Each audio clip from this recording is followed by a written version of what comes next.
love watching you play because you play with an energy Thank you. that you don't see with too many big guys. Where did you get that kind of work ethic, that motor? Not only a high motor, it's off the charts motor. I got that work ethic definitely from my dad. Just growing up watching him doing hard construction work, coming home from school, seeing him on the porch, and his skin is all ashy from like working the jackhammer all day and all the concrete on his boots, and he's just tired, but he gets up the next day at 5 a.m., doesn't even set a timer, wakes up by himself and, go to work. And just seeing my dad doing that, for so long, it just drives me, definitely my why. I just work so hard to, hopefully one day give him a better life. He's from Jamaica. From Jamaica. I was told he took a train that took 4 days Yes. to get here for this trip and on your official visit. Yes, sir. 4 days on a train. 4 days. Like that's toughness. Like I don't know if I could do 4 days on a train. Could you? 4 days. No, I can't do 4 days. I mean, I'd rather get to the place in 5 hours than take the train that take 4 days. He can't fly? So he flew out here for your official visit? Oh yeah, he flew out and he was just bugging me the whole flight. Like, I can't do this. Like, I need to take a train when the visit is over. So, I don't blame him for it. He's a guy who always watches the news and all that stuff. So, he is how he is. That's my pops. Your dad comes out, and I heard he cooked for the team. Yes. Tell me what he made for everybody. Oh man, he made some oxtails and rice. Some oxtails and rice. I asked him before he came. I asked him to cook for me because I haven't been home in a while, and I missed Jamaican food, and so my favorite dish is oxtails and rice. And some of my teammates never had it before, so they started eating it. They kept going up for seconds. Really? Saved them a plate. Oh yeah, they What killed does it taste everything. like? Oxtails and rice. It's just like it's like beef with like a bone in the middle. Okay. And just some white rice, and then you put the sauce on the rice. It's great. So is that your go-to dish? Oh yeah. Yeah. When I go home, I get off the plane, that's one of the first things I get. Have you been to Jamaica?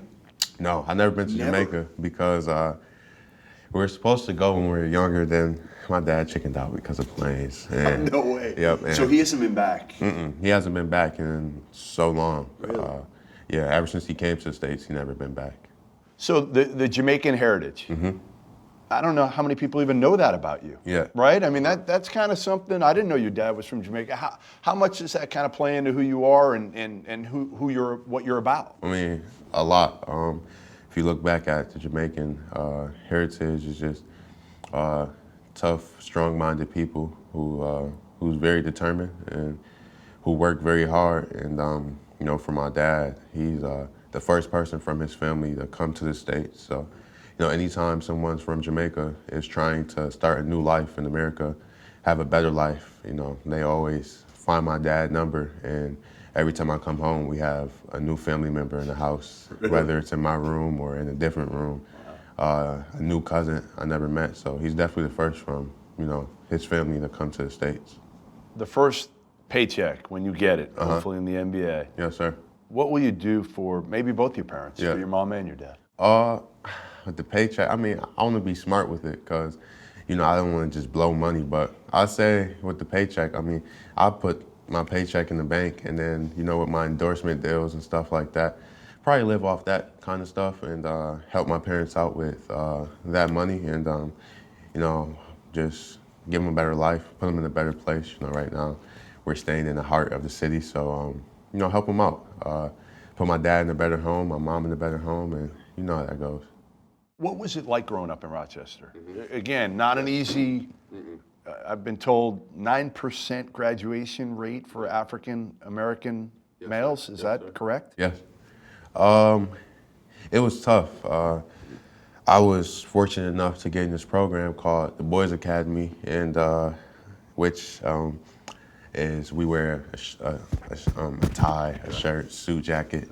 And I went to number 9 school, and it's connected with the Boys Academy. And, they just taught us how to be young men, how to be respectful, how to greet ourselves when talking to people. And, I just want to thank them for that. and that's when I first learned how to tie a tie, all those things. So, I went through the Boys Academy, and, that helped me out a lot. And, I ended up going to McQuaid Jesuit, which is a top private school in Rochester, who's big on grades. So, me just not taking the different routes as some of my friends I grew up with, and, just not falling into that kind of stuff, and just listening to my dad. He was very strict, very overprotective.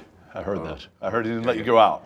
Didn't let me go out, no parties, and which was tough. It was times in my room where I would just be punching the wall. I wouldn't say nothing out loud because I was going to come upstairs, but I would just be Because all your friends would be out. frustrated.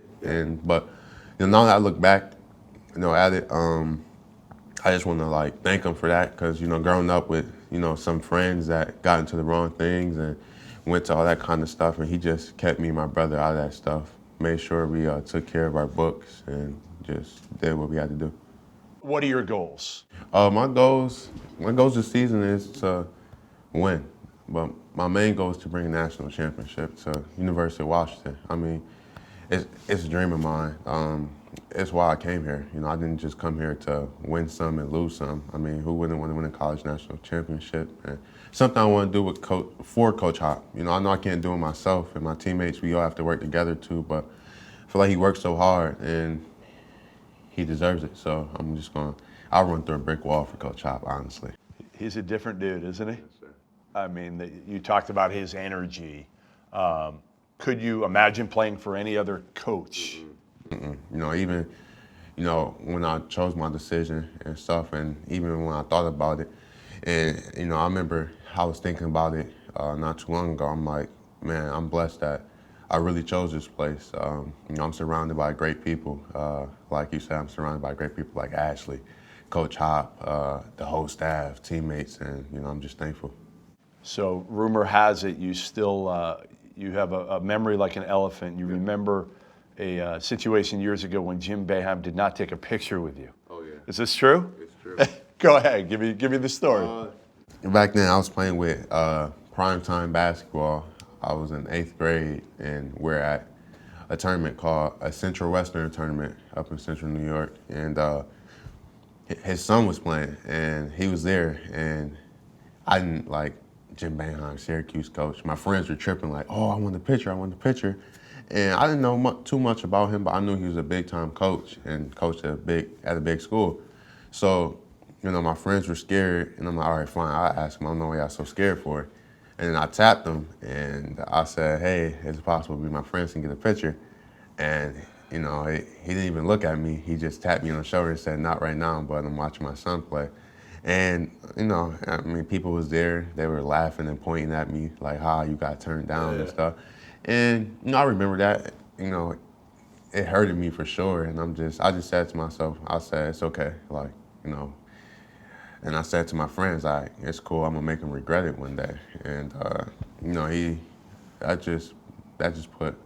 Did it matter? I mean, at the end, when you're choosing Syracuse or did. staying at home, it mattered. Yes, it did. And not to throw dirt on anybody, he's a great coach.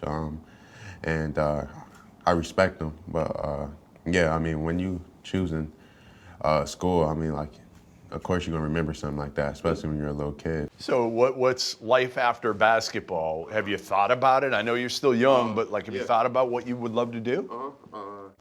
I just want to give back to my community, help the kids out in the heart of the city, and just start foundation organizations. I'm a person that always love to give, and I feel like that's something God has blessed me with. I feel like He put me on this earth for a reason, and I feel like I will fulfill His purpose. I don't know what it is, but I know one day I'm gonna be huge in giving back to helping kids out, that just helping people out that are in need, and I even want to tap into my Jamaican side as well.